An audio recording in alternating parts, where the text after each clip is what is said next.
All right, guys. So this week we are going to cover chapters 11 through 15, and I want to focus in this video on what the expectations are for this week. You're doing something a little different.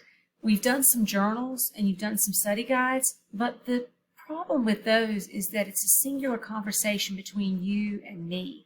It's not a group conversation where you get to hear the ideas of other people. I really miss that when you were reading the first few chapters, we couldn't have this moment where we all shared Dinsdale putting his hand to his heart and saying, if you want to say it, because we would have all been sort of guessing out loud. The same thing with the stranger in the marketplace. We would have said, well, who do you think he is? Do you remember the flashback where he had a deformed shoulder? Now there's a guy in the marketplace with a deformed shoulder. We could have had all those experiences together. So 11 through 15, these are interesting chapters. Something else kind of interesting happens. You may have noticed there's a pattern with this book where you have a chapter with dialogue and events taking place, and then you have an internal chapter where you're learning about a character. So like Hester at her needle, chapter 5, was that internal dialogue about how Hester is changing. And then you'll have a chapter like the governor's mansion where things are happening and Pearl is suddenly older. That reminds me that I want you to pay attention to these romantic elements. The last question for the study guide 2 weeks ago, many of you kind of skipped that question at the very end about how is this an example of romanticism. So just some things to keep an eye out for. The description of Hester and how beautiful she is, how she is like that rose bush. The rose bush was a symbol of beauty in the face of austerity and ugliness and gloom, and she is that same thing. She is beautiful in the face of this austere society that she belongs to. That letter is a mark of shame, but the way she painted it in this beautiful embroidery shows that there's a creative spirit in her that cannot be held captive by this strict Puritan society. So that emphasis on imagination, emphasis on beauty, and then Pearl is also an element. There's romanticism in her in several ways. One is that she is a product of unbridled passion that's not part of the strict rules of society.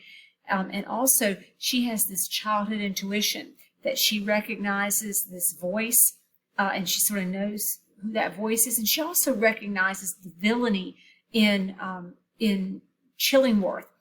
And I'll get to that in a second too. The villainy in Chillingworth, she recognizes. She calls him the black man. And when she mentions the black man, I need you guys to know that we're talking about black with soot, as in having visited the burning embers of hell. That's the black man that she's describing. It's the devil. So she thinks that Chillingworth has been in touch with the devil in the forest. That's another romantic element.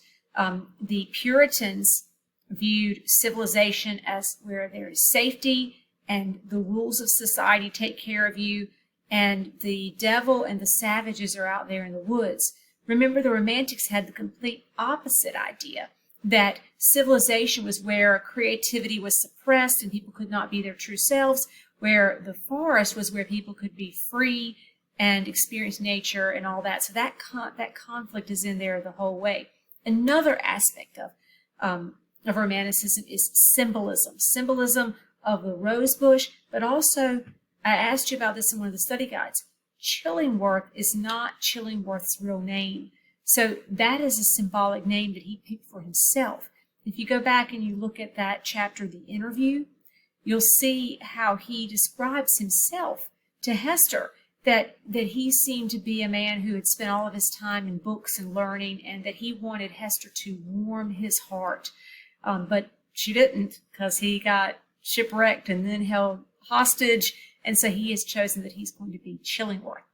So back to what I originally said, I want you to be able to have a class discussion in which we share these ideas and what's on our minds and gather and collect good ideas from other people.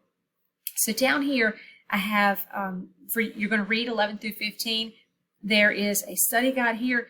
11 through 15, I did not have one of those side-by-side forms for that. So you're going to need to get a hold of a book, either from the library or find a PDF online. so that you can read those chapters, or hopefully you purchased a used book. There are 2 discussions here after you have answered your study questions, and really there's the submission for it. I'm really testing which of these I like the best. One is a Google Doc, where it's my Google Doc and you have editing privileges. You'll go in there, respond to my questions. I put some questions there to kind of get things rolling. You respond to those questions. The other one, this one right here, is a forum in Moodle, where you're going to hit the reply button.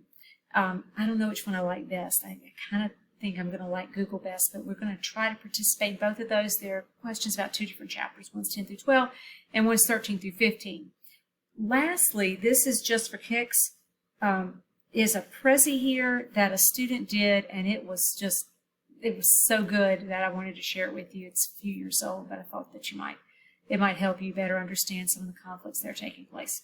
Okay, so that is it for this week. The work is always due on Thursdays at noon. Send me a remind message if you have any questions. All right.